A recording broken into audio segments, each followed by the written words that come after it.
Welcome, ladies and gentlemen, friends and colleagues. My name is Stephen Ball, and I'm chair of the Meeting of Professors here at the Institute of Education. And as such, it's my pleasure and my privilege to chair this evening's professorial directoral lecture and to introduce our lecturer, Chris Husbands, my boss. Chris Husbands is an historian. He has a BA, an MA and a PhD in history from the University of Cambridge. He is also a teacher. He gained his PGCE from the Institute of Education in 1984 and then taught history at a comprehensive school in Norwich and became head of history at that school. From 1988 to 1990, he was head of humanities, personal and social education and business studies at a comprehensive school in Letchworth. And in 1990, he became a lecturer in education at the University of East Anglia, and in 1993, senior lecturer there, and director of the University of East Anglia Secondary PGCE programme. In 1995, he moved to the University of Warwick to be reader in education. And then in 1998, he was promoted to a personal chair. And he was then director of postgraduate teacher education and school leadership and management programs.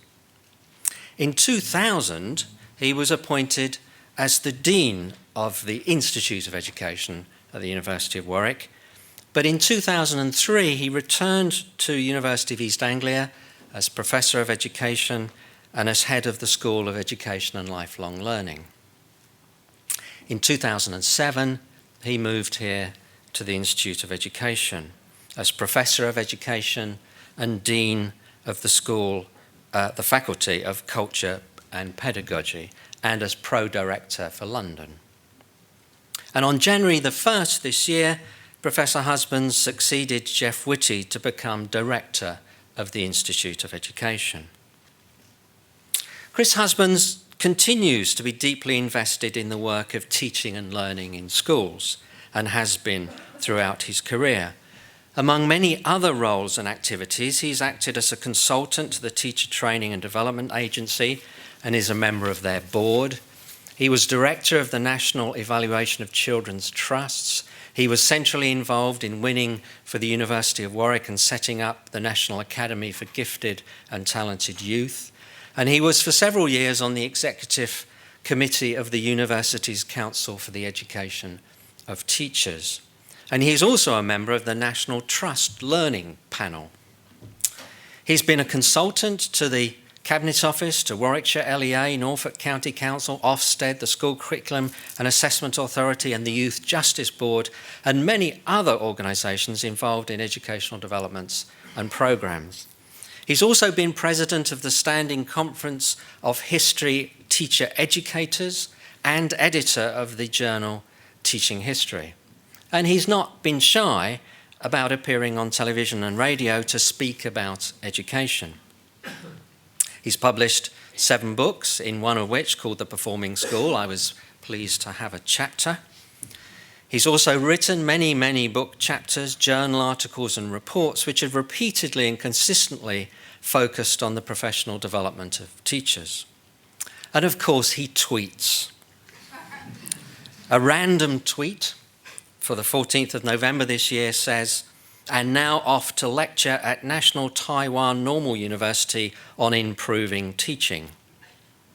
Although if you do follow Chris on Twitter, you may also be tempted by the tweets of Chris Husbands, the personal trainer. Of course, it could be the same person.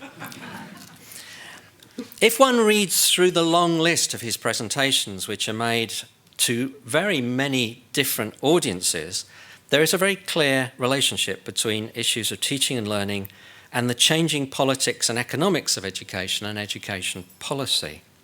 His most recent conference presentation in September this year at the University of Athens was called "Schools, Teaching and Learning in an Age of Austerity, Equity and Excellence Without the State."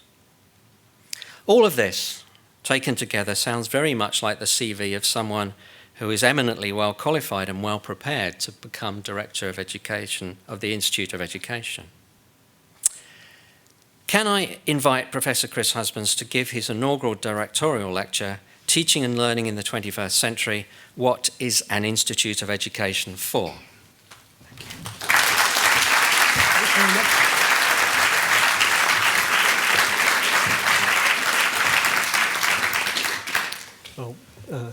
Thank you very much. November 2011, Monday morning, 8:30, pupils arrive at school in London. Weekend over, the school week begins. What is it that shapes the way young people think and learn? What frames the way teachers plan and teach? How do classrooms respond to the forces shaping the world around teachers and learners? And what does an Institute of Education have to say to them? This institute opened on October the 6th, 1902, as the London Day Training College. As Richard Aldrich's history explains, its origins lay in the 1870 Education Act, the introduction of compulsory elementary education in England. The London School Board faced enormous challenges. 2,000 schools, educating 1 million children, most of its 20,000 teachers either untrained or inadequately trained. The foundation of the college involved cooperation between the School Board, London County Council, the Board of Education and London University. Sidney Webb, Fabian socialist, economist, social reformer, was a key player. John Adams was recruited from Glasgow as the first principal, London University's first professor, or the grand title as Professor of the Theory, History and Practice of Education. On the 6th of October 1902, Adams set out his priorities for teacher education to the Institute's first 58 students. He said, "The science of education must begin and end with the child." Webb's vision was different. A postgraduate university in London to provide, he said, intellectual preeminence to complement and reinforce the city's imperial, financial and commercial preeminence. And he wrote this: "A university ought to be more than a mere place for teaching. Its most important function is the advancement of every branch of learning." He singles out pedagogy, and he anticipates that a richly organised and adequately endowed London University will take a foremost part in the advancement of learning. Well, I've started here for several reasons. First, the Institute was of its time. Like other 19th century university foundations, it was grounded in contemporary civic structures, mobilising local resource to socialise urban society. Second, I want to highlight attention in the way the college became the Institute in 1932, was positioned, on the one hand focused on the needs of London's children, on the other part of a globally ambitious postgraduate university advancing learning. This tension between the local and the global, sometimes creative, sometimes less so, gave the Institute a distinctive flavour. I also begin here to emphasise that the Institute has gone beyond the aspirations of Sidney Webb. It's established itself as a major research university in its own right. The Institute in 2011 not only leads scholarship in education, but has strengths in sociology, social policy, public economics, quantitative social science, and more. A national and international research powerhouse ranked in the top social science research institutions in the UK. I think this is the Institute's first ever inaugural directorial lecture. I know it's delivered to a diverse audience of academics, policymakers, heads and teachers. I feel my career flashing before my eyes as I look at you, not to mention 3 members of my family. What I want to do is to explore ideas about change in education at the beginning of the 21st century and their implications for schools, for teachers and for the Institute. I'll do it by revisiting some of the questions implicitly posed by Adams and Webb more than a century ago, by raising other questions about the purpose of an Institute of Education, this Institute of Education. I'll be trying my own concerns and, as I hope is acceptable in an inaugural lecture, range widely across schooling, teaching and learning. This is a partial account of what the Institute does, and to that I can only respond that in front of so distinguished an audience, I'll talk about what I know. But I hope that what I say about teaching and learning, about teachers and schools, is generalisable about social policy and social science more generally. And having begun, so to speak, at the beginning, I'll explore continuities and discontinuities since 1900, contexts for teaching and learning in the 21st century, and from there set out aspirations for an Institute of Education. Well, there have been remarkable continuities in education over the Institute's first century, all of them fundamental to schooling. Some of these continuities have been in place for centuries and well beyond London. They seem almost impervious to upheavals. And here, to make the point, are some classrooms. On the top left, Henry of Germany, a sort of 14th century celebrity don, lecturing in Bologna in 1342. A classroom in Victorian London, an English secondary school today. And the point is that there are instantly recognisable features. A teacher at the front of the room addressing the learners. Learners in rows before the teacher, pretty much as you are. Learning, structured in blocks of time, built around a demarcated curriculum. Characteristics of classrooms the world over. And if you think these are merely historic views of what happens in lessons, this data is sobering at least. And I'm grateful to my colleague Chris Watkins for letting me have this reminder of what teenagers say they spend their time doing in classrooms. The regular Morris survey of what young people say they do tells us that it's substantially what they would have done almost at any time over the last 650 years. At the top, copying from a board or a book, listening to a teacher talking for a long time, with relatively little time cooperating, problem solving, or reflecting. So small wonder that if we look at classrooms and lecture halls, we start to see something of a pattern emerging. If we look at Henry of Germany's classroom, someone has fallen asleep. Another lecture at the University of Bologna 6 years ago, and someone has fallen asleep. And this is a classroom in Sydney 6 years ago, and someone has fallen asleep. There's clearly something about the row on the right-hand side of the room. I shall keep my eye on you, Michael. But there are continuities in classrooms more closely linked to the work of the Institute. The challenge of recruiting, developing and deploying teachers in a complex city, of equipping them with the knowledge and skills they need, not just to perform successfully, but to understand and to take responsibility for their work. The task that the Day Training College was established to fulfil is as formidable as ever. The built-up area of London now includes some 4,000 schools, some 80,000 teachers. The challenge of meeting London's children remains huge, as Catherine Riley reminded us in her inaugural lecture on London schools last year. But a story of stability will not do. It's not enough to argue that the Institute today faces the same challenges as the Institute of the 19th century, that urban education is a challenge which requires continued application. Some discontinuities are obvious, some rather less so. London has been transformed physically by 2 world wars and post-war development, in the course of which the Institute has moved from Southampton Row on the left, through Senate House in the middle, to Bedford Way on the right. It's been economically transformed by the decline of manufacturing and shipping and the extraordinary rise of finance and the service economy. It's now, as Giles Fraser put it on Thought for the Day, the boiler room of global capitalism, demographically transformed by migration and movement, so that schools in settings in London are hugely linguistically diverse, socially transformed by the construction and subsequent remodelings of the welfare state. Disparities in wealth in London narrowed in the 20th century and are widening again.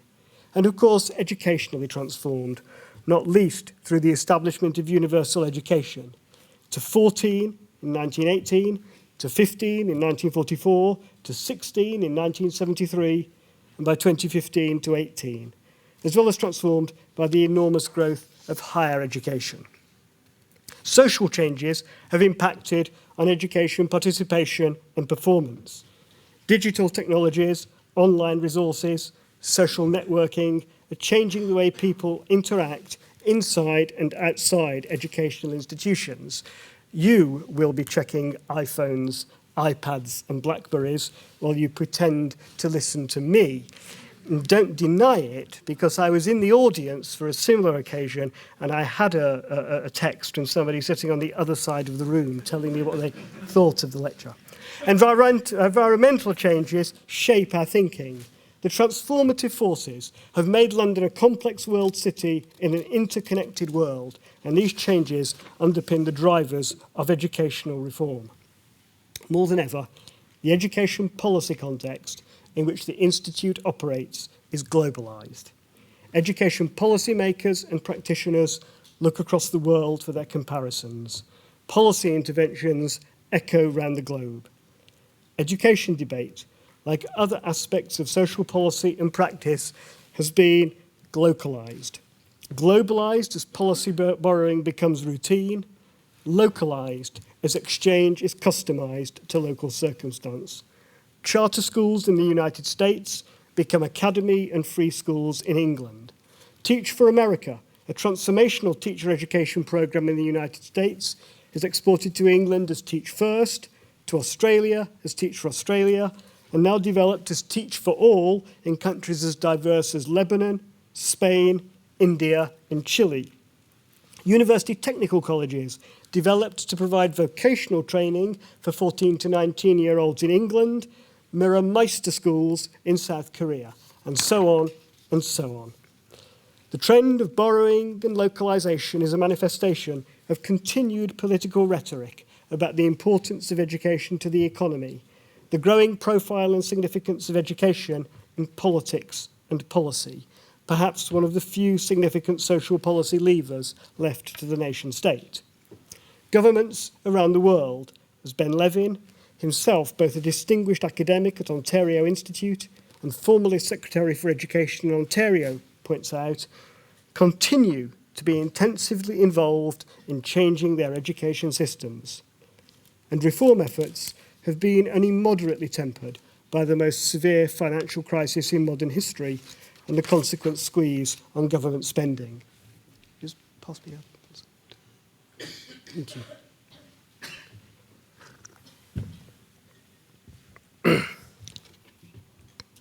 Well, these changes in the education debate and the current scale of reform are significant in themselves, but they also reflect rapid changes in the context in which education acts. Those changes in context constitute, I think, far-reaching challenges for education as a discipline, for education as practice. They call for responses from practice, from policy, and from research, and I'm going to argue a differently configured relationship between them. And in order to explore that, I want to distinguish three interlocking suites of change: performance and school systems, structures and school organisation, and teacher practices. Well, it's a truism that later 19th century schooling reflected the demands of the industrial economy to provide a basic education for the mass of population before entry to a labour market dominated by low-skill, routine jobs. And it's equally a truism that contemporary labour markets are changing rapidly. The last 40 years has seen a dramatic transition from a labour market substantially requiring routine skills to one demanding complex cognitive skills. The data on this slide relate to the American labour market from David Alter's work, but they make the general point: significant rises in demand for non-routine, analytic and high cognitive demand jobs, significant decline in manual, routine or non-routine manual jobs. The needs of the resulting economy, sometimes called a knowledge economy, for more highly skilled workers has crystallised concerns about the performance of school systems, about comparative international performance, and about the structure and focus of schools. Over the long term, there's no doubt that standards in English schools have improved enormously. The proportion of young people with a matriculation level of at least 5 GCSE grades at C or better rose from about 9% in 1960 to 58% in 2011. Performance in primary school literacy and numeracy rose sharply in the 90s and the early part of this decade. But now the focus is increasingly on the comparative performance of education systems, drawing intensively on programs like PISA, the Programme for International Student Assessment, which tests a national sample of 15-year-olds across OECD countries every 3 years in literacy, maths and science. My colleague, Tina Isaacs, quotes the observation that every time a new PISA wave rolls in, newspapers fill column after column and the public demands answers to failings in the country's schools. In 2010, England's PISA performance across most indicators was close to the OECD mean. The overall performance is described by PISA's Andreas Schleicher as stagnant at best and was leapt on by politicians. While performance in England has plateaued since 2007, elsewhere performance has continued to improve or to appear to improve. There's a further issue in England. As Alma Harris pointed out in her professorial lecture here in 2009, although attainment has improved, the gap between the more affluent and most children from low-income families has increased. This is an acute educational, social and moral challenge. PISA casts some light on it.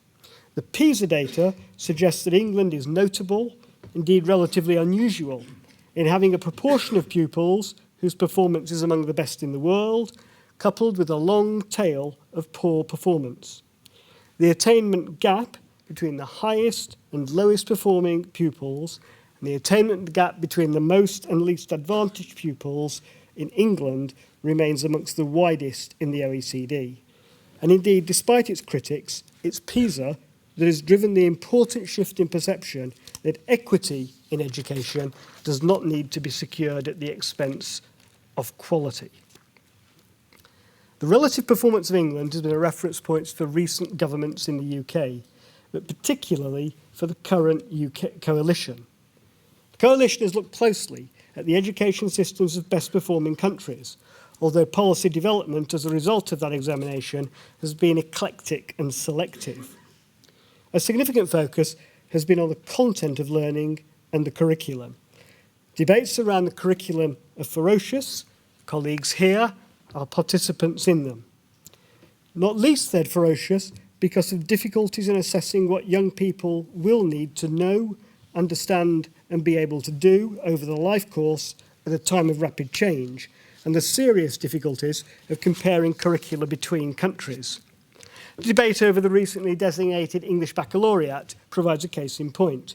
For its proponents, the EBAC, based on GCSE success in English, maths, science, a language in history or geography, is a tool for ensuring that all young people have access to an academic core likely to give them access to the best universities and the best employers. And this core is something which is relatively stable and timeless.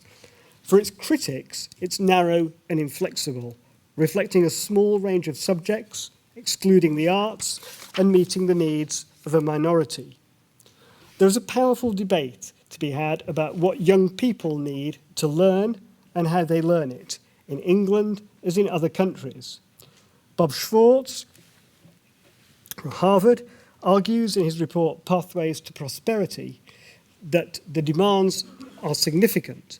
He argues that a focus on what he calls university readiness alone does not equip young people with all of the skills and abilities they will need in the workplace or to successfully complete the transition from adolescence to adulthood. There's a significant issue about the curriculum, about what to teach, how to assess it. Practices and performance measures need to support high standards for all, not least in literacy, numeracy and core knowledge. No one can be complacent. Michael Young's work, Bringing Knowledge Back In, is a reminder of the power of the significance of those debates. But if literacy and numeracy are critical, they're not sufficient. Knowledge and its organisation matters, but so does preparation for adulthood. As the often very successful but sometimes rather narrow curricula in Pacific Rim countries now becoming increasingly aware. Performance measures need to support a curriculum that engages all young people, is relevant to them and their future. The EBAC may be the wrong solution to the right problem. Ultimately, as my colleagues Lorna Unwin, David Guile and Laura James argue, a knowledge-based economy depends on much better dialogue between employers and practitioners at all levels of education to drive well-grounded reform. My second challenge relates to the organisation of schooling. There are some radical views of what lies ahead. The OECD Schooling for Tomorrow project is one of those radical views. Published in 2003, it developed 6 ideal type scenarios for schooling in 2020 based on the implications of policy and social drivers. All its scenarios envisage extensive change. 2 scenarios are based on versions of current school and educational organisation, anticipating either tighter bureaucratic control of schools or the consequences of increased marketisation within the current frameworks. 2 were based on reschooling ideas, envisaging the future of schools as either social centres for their communities or as learning hubs, whilst 2 anticipated a radical move to deschooling, based on either technologically enabled learning networks or the development of a full-blown market in schooling beyond market in education beyond schools. In the UK, at system level, we're currently seeing an evolution of existing provision rather than more radical change. Though the pace of change feels rapid, and we may be on the verge of more radical change in structures. The evolution in this country, as elsewhere, is strongly towards greater school autonomy, liberalising the supply of education, removing state agencies and the regulatory frameworks associated with them. Change has been fastest in London. London has always had a very diverse school provision, private, public, denominational, secular. But the diversity has broadened over the last decade as new providers of education, including academy chains, not-for-profit education providers, and now free school providers appear. School autonomy, already well established in relation to staffing and budgets, is being extended, albeit in a managed market, to curriculum, estates, and the strategic development of schools, and may be extended to the teaching profession. As clusters and chains develop, for all their transformative potential, there is a danger that they focus primarily of their own interests, particularly at a time of constrained government spending. The international evidence on diversity of school supply is mixed at best. There's no reliable evidence that changing governance structures alone impacts on outcomes. There are dangers in too little autonomy, but there may be equal dangers in too much. Now, the real challenge of school autonomy is how it addresses issues of social equity. Whether greater parental choice has produced greater social differentiation between schools is highly contested. But the interactions between school structures and educational outcomes is well known, as Rebecca Allen's work at the Institute on School Admissions has shown. Most of the international evidence on the value of school autonomy in school improvement is actually based on less autonomy than is already the norm in England. Enhancing improvement for all schools in devolved school systems requires careful planning of the balance between school autonomy and school support. London Challenge was a good test case. It's a programme of support to schools provided by schools, though with external pressure and support. School Improvement Partnership Boards provided an external framework for schools causing concern, audited needs, and brokered the resources necessary to meet them. Its impact, as the Ofsted report published last year makes plain, was stunning.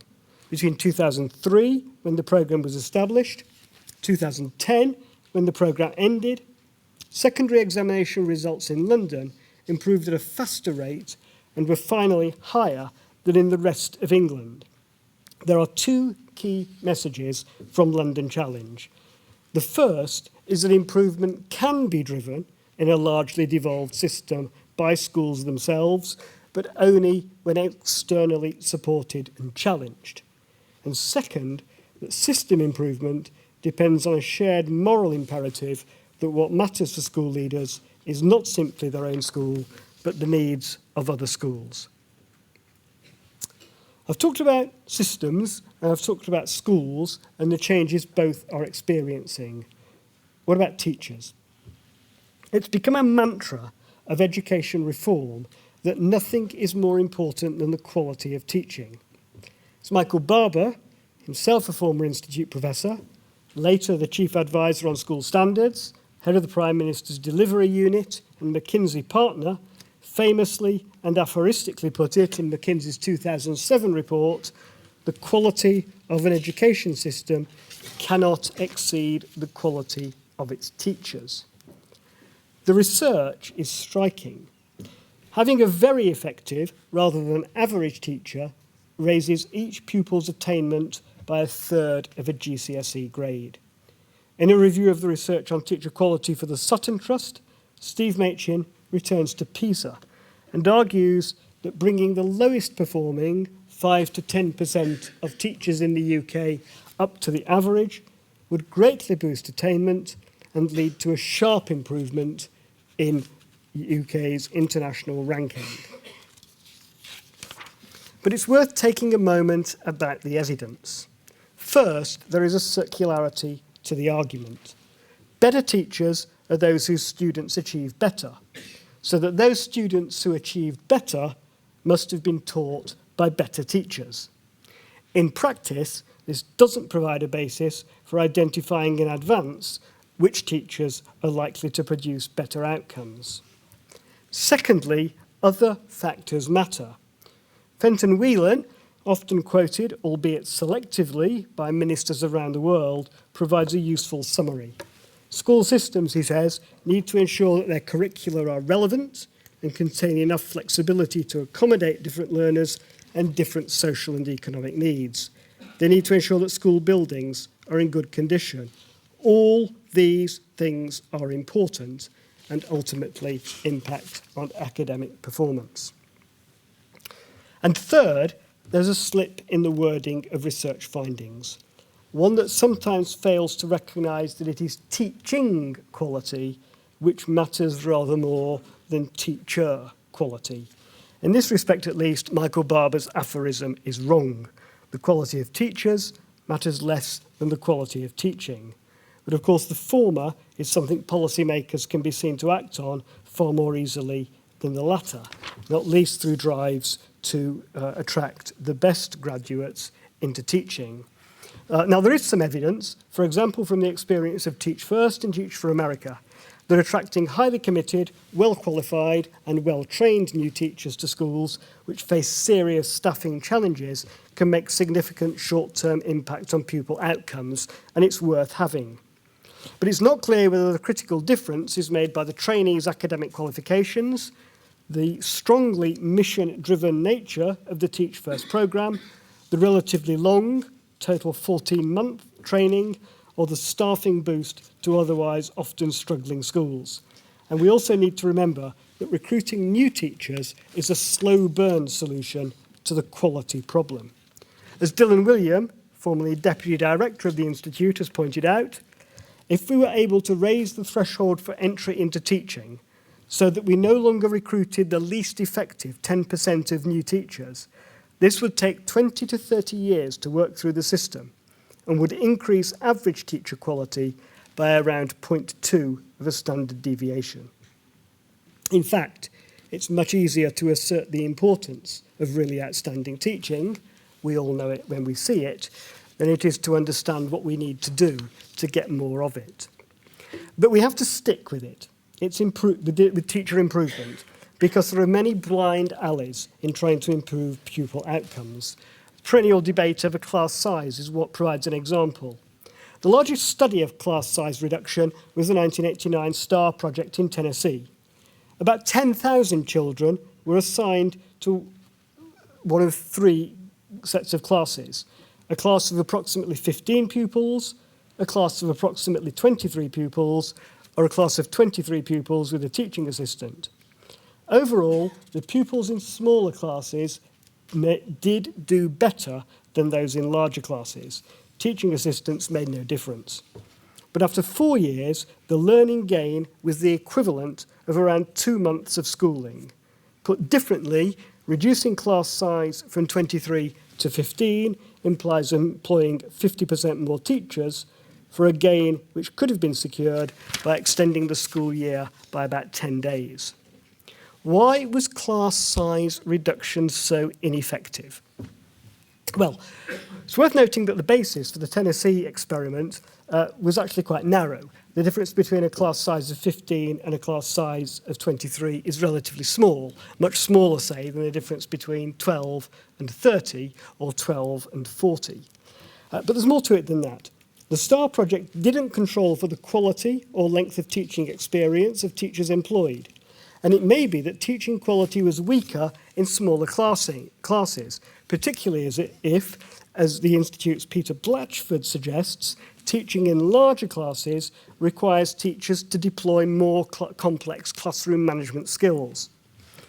Rick Hanushek concludes that the effect of any large-scale programme to reduce class size will depend much more on the quality of new teachers hired than on the effect of class size reductions per se. So the class size issue resolves into a question about teacher practices, about what teachers actually do in the classroom. Now, for some commentators, the debate about classroom teaching is simply obsolete. Teaching practices are on the verge of transformation by technologies. Although, as Diana Lorillard pointed out in her IOE inaugural lecture, they've been on that verge for quite some time. For some, digital technologies offer the potential of transformational change in teaching and learning, dissolving the boundaries of the classroom by making vast information archives accessible to all, shifting the role of the teacher from provider of information to advisor and coach, and raising questions about the classroom as a physical entity, given that they enable learning to take place, as the Martini ad once had it, any place, any time, anywhere. There are profound challenges to assumptions about teaching and learning from the digital revolution. However, and this is the point at which debates about class size, teacher practices, and digital technologies intersect, the position again depends on the teacher. Diana Lorillard notes that the information technologies that have been most enthusiastically adopted by teachers in schools and universities are those which are intentional and which by and large reinforce conventional pedagogies, pretty much as is going on now. Kerry Jewett and Gemma Moss, evaluating the impact of interactive whiteboards in London schools, discovered that the deployment of interactive whiteboards led to a greater emphasis on the presentation of material to pupils. It turns out that Henry of Germany's teaching was ideally made for adding an interactive whiteboard.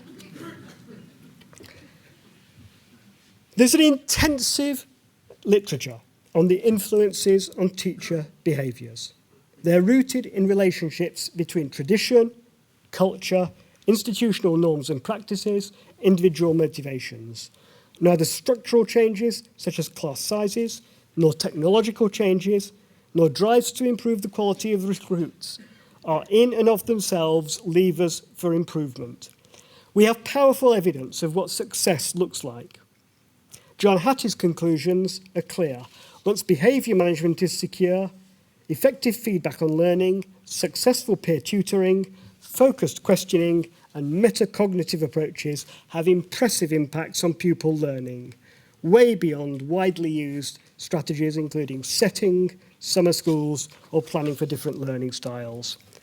Transforming teaching is hard work.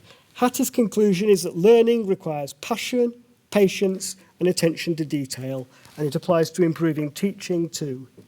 Improving teaching involves unlocking the relationship between what teachers know and what they do, and involves building teachers' repertoire through developing their knowledge of successful practices, their skills in analysing evidence about pupils, and their ability to make interventions in learning using that evidence.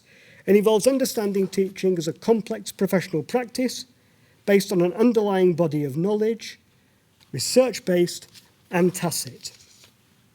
The best programmes, such as the Outstanding Teacher Programme, evaluated by Peter Matthews from the London Centre for Leadership in Learning, involve drawing together an understanding of what outstanding practice looks like, based on effective research, coupled with sustained support for changing practice through coaching. Teaching is above all a social activity. Improving teaching involves change in schools and changing what schools do as organisations as much as on individual school sets. These are the contexts, dense, contradictory, shaping education at the beginning of the 21st century. So what is an Institute of Education for? Well, one answer to this question is implied in the argument so far. I've drawn extensively and quite deliberately on the work of colleagues at the Institute and need only to apologise to all of those whose work I've omitted. The university is an analyst, a documenter, a commentator on the development of policy and practice. Above all else, universities are concerned with knowledge creation, what Lawrence Stenhouse calls systematic, sustained inquiry. We've learned, not least through the Institute's work, the importance of understanding teaching and learning in the wider context of social science. We understand that we must look at the way educational practices themselves are changed by society just as it seeks to change them. We must make connections between the questions practitioners, policymakers, and academics ask. Knowledge creation, of course, goes far beyond the development of successful practices. It needs to pose challengingly critical questions about purpose, function, setting, and context, and it needs to set education in the context of social science more generally. But if we're going to build genuine success across education systems, we need to ensure that the real-life complexity of schools and schooling, of teachers and learners, is built into system knowledge. And secondly, an Institute of Education is what we now call knowledge mobilisation. Sidney Webb's aspirations for the London Day Training College were right. His understanding of the role of the university was couched strongly in terms of advancing learning to improve lives. Fast forward 100 years and we have a strong research base for successful teaching, not least through synthesis methodologies. I've already referred to the results of John Hattie's work. Hattie's conclusions about effective teaching were built from an exhaustive, and some might say exhausting, meta-analysis of over 50,000 studies of the relative impact of internal and external factors on teaching. David Gough's development of synthesis methodologies in the IOE epicenter is another important example, providing us with rigorous analyses of the impact and effectiveness of social interventions. A critical role for an Institute of Education is ensuring not only that its activities are built from the research and knowledge base, but that this knowledge base is placed at the disposal of users. Knowledge mobilisation, of course, increasingly involves imaginative dissemination and communication, blogs and social networking, including my Twitter feed, as well as lectures, seminars, and papers. However, the gap between what we know and what we do in practice remains frustratingly large. Conventionally, the challenge to knowledge mobilisation is seen in either supply or demand terms. As a supply problem, the issue would disappear if only researchers communicated their findings differently. As a demand problem, it's argued the problem would disappear if only practitioners and policymakers played a greater role in research commissioning, or we organised differently to develop what David Hargreaves has called knowledge-creating schools. In fact, as Ben Levin and Judy Seber argue, the problem is much more complex. The pressures on researchers, on practitioners, on policymakers conspire against effective knowledge mobilisation. So, to quote Ben Levin again, the effort to link them has to be a very deliberate effort that takes into account the different worlds of practice, research and policy. In an education system increasingly devolved, increasingly autonomous, increasingly diverse, the challenge is likely to become greater without Levin's deliberate effort. But that effort is acutely needed. Teaching in the 21st century, for all the continuities, needs a series of shifts if it's to meet the challenges facing learners and schools. Classrooms are more diverse, schools more complex, the pressures on school systems more profound. If teaching lies at the heart of this, then teaching needs to be evidence-informed, innovation-oriented, and open-minded. 21st century teaching is as complex as 21st century medicine, and like medicine, needs to integrate practice, research, and procedures in a coherent framework. The task of improving practices, outcomes, and equity meets barriers within and beyond institutions. It is not a task that can be undertaken successfully in schools alone, but equally, it can't be undertaken separately from practice. Building knowledge and mobilizing it depend on something else, which I want to describe as knowledge engagement. A deep, open engagement with practice, a willingness to test the processes of knowledge creation and mobilization in that engagement, a willingness to work collaboratively at each stage of the process of problem identification, knowledge creation, and knowledge mobilization, and above all, a willingness to grasp the moral imperative of improvement for all. Practice-based learning is the increasingly dominant mode of professional learning. Interrelationships between knowledge and skill are increasingly clear, and institutions themselves are more fluid entities than they have ever been. Knowledge mobilization depends on being involved.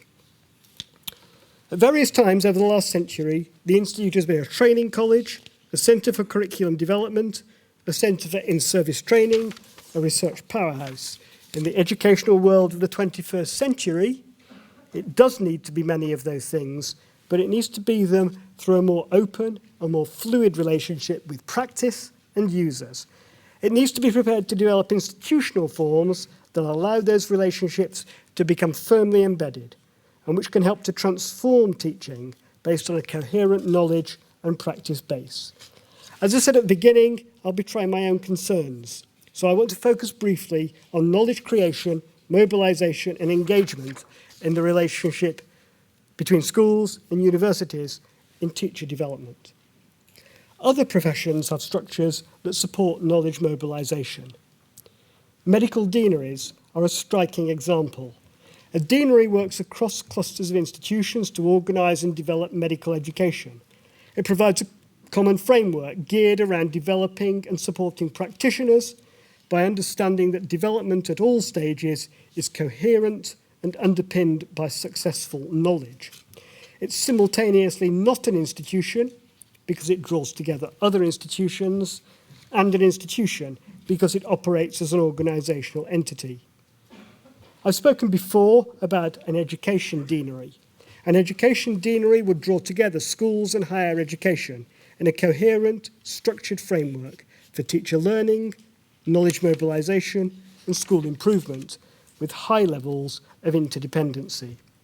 My argument is that mobilizing responses to the 21st century depends on three things: an understanding of the range and interrelationship of the challenges, an understanding of the knowledge base for success, and a framework for relating the two. And I argue further that we've been better at the first two of these than the third. We will need the confidence, imagination, and ambition to create structures which will genuinely transform education for all by drawing together what we know and what we do. These structures should involve commitment to build knowledge about practice at the same time as improving it. They should place an institutional education at the heart of the transformations that practice is experiencing. We need the courage and the commitment to be prepared to do this in settings where the barriers to improvement are the most deeply entrenched. The Institute of Education was established at what was thought to be a time of rapid change, when the long-term consequences of industrialization, imperialism, and the emergence of a class society were increasingly apparent. The 21st century imposes changes on a more profound scale, global in scope, local in effect. Structures, practices, policies, and pedagogy are all shifting. It's simultaneously destabilizing and exhilarating, unnerving and exciting. London remains a compelling education laboratory, as teachers and learners respond to its variety, immense wealth and appalling poverty, linguistic diversity, challenges for economic change and social cohesion, drivers for excellence, equity and sustainability deeply intertwined. The Institute's claims as a world-leading centre are embedded in the interactions that learning, teaching and living in London involve. All universities change and develop, and broadly speaking, they're now subject to similar pressures the world over. Carnegie Mellon University was founded at the same time as the Institute, and it had a similar trajectory. Founded as a trade school, it became an institute of technology, and now a world-leading research centre in its disciplines. In 2008, Carnegie Mellon reviewed its strategy. Its new strategic plan begins like this. We measure excellence by the impact we have on making the world better. We view teaching and research to be on the same continuum of knowledge creation, so that all have the chance to develop deep knowledge and to grasp how new ideas can change the world. We measure excellence by the impact we have on making the world better. It's not a bad precept. This is a time of profound change in education. The pressures are intense. Learning and teaching are in uneasy relationship with the demands of the economy and shifts in society and technology. If the Institute was established in a society where the routines of the classroom were governed by the needs of the industrial economy, what sort of learning enterprises are needed for the kinds of society and social practices which are now emerging? The challenge of teaching and learning today calls for a realignment of the relationship between this institute and the academic, policy and practitioner communities it serves. The globalisation of policy, the shift towards autonomous schools, the development of a strong research and evidence base for teaching, the deployment of digital technologies pose tough questions. More than ever, I think, the role of an Institute of Education is not just to develop answers, but through its own engagement with policy, practice and user communities to shape practices. The task of an Institute of Education is to marshal its own academic resources and the resources of its partners in an intellectual and practical project, revisioning schooling, revisioning teaching and revisioning learning for the 21st century through the engagements that we promote. Thank you.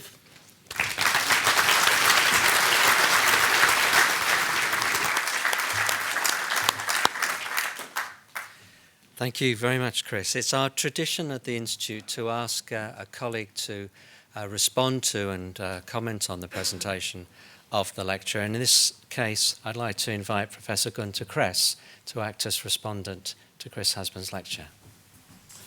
Director, honoured guests, colleagues, ladies and gentlemen. Of course, the appearance of a new director for an institution of this kind or any kind poses the question first and foremost and above all, what now? And where to now? I've been here long enough to have had the pleasure of working by now with 4 directors, a kind of metronome that measures and marks out a succession of historically charged moments. Each incumbent has faced severe challenges. It is clear that the severity of the challenges not only intensified from one period to the next, but that each brought ever more far-reaching and difficult problems for the institution and its social purposes. And so I was glad when our previous director, Professor Jeff Whitty, was appointed by our council, demonstrating its confidence and its wisdom in choosing the then Karl Mannheim Professor of Sociology to steer this institution through the period of a fervently neoliberal New Labour government. The tools of the sociologist were essential in keeping a steady course in that tempestuous time. And now we have a new director, and as my colleague has said, a historian, by disciplinary background and seems by inclination. I'm glad once again that our council has had the confidence not to bring in experience from the world of business, as so often happens, but instead to recognize the strength and competence within the field of education itself. The new director brings with him what in France might be called the perspective and the intellectual resources of the historians of the longue durée, admirably sketched in his account throughout his talk of the 100-year history of this institution. By no means a time of uneventful flow of events. Professor Husbands combines that historian's frame with experience in policy in the field of education.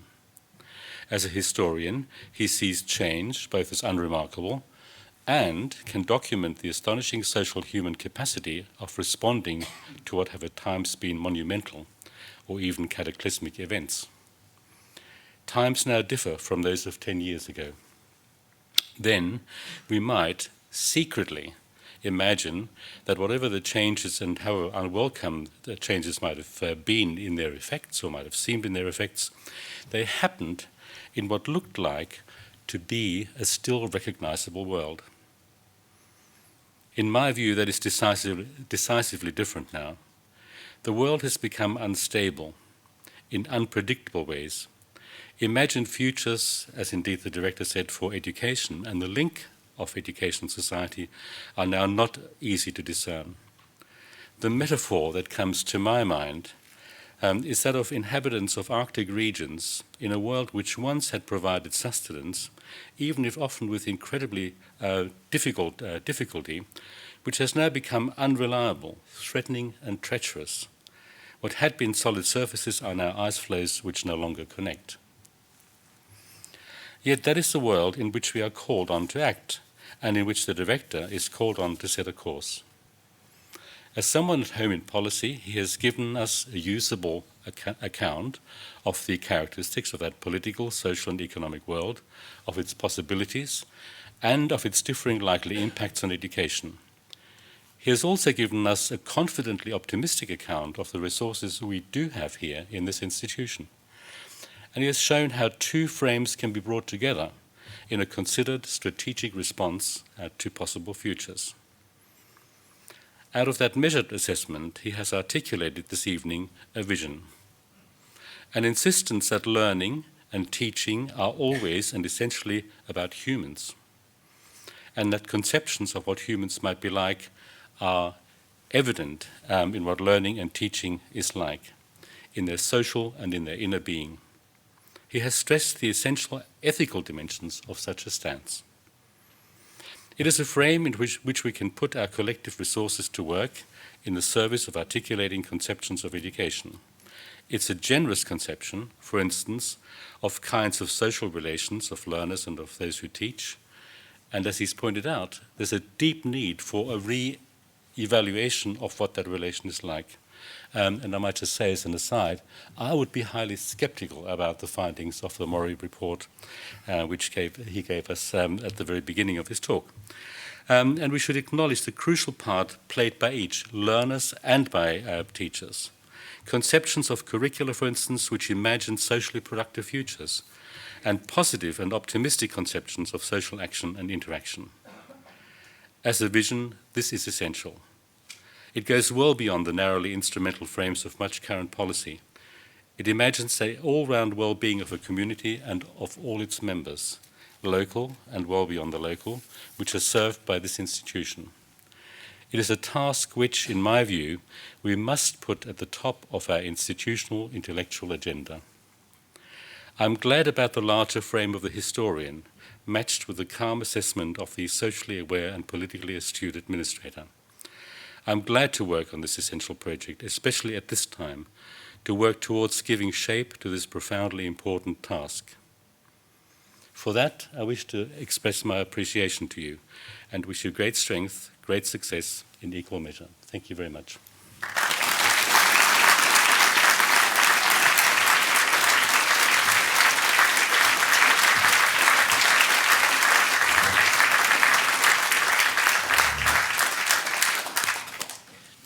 It just remains for me to say two things to you. One is that you will find on your chairs some flyers which refer to and preview to further professorial lectures which will happen next term. Please take them with you and share them with your colleagues. And the second one, in the shorter term, is please join us for a glass of wine and celebrate the conclusion of this professorial directorial lecture. Thank you very much indeed.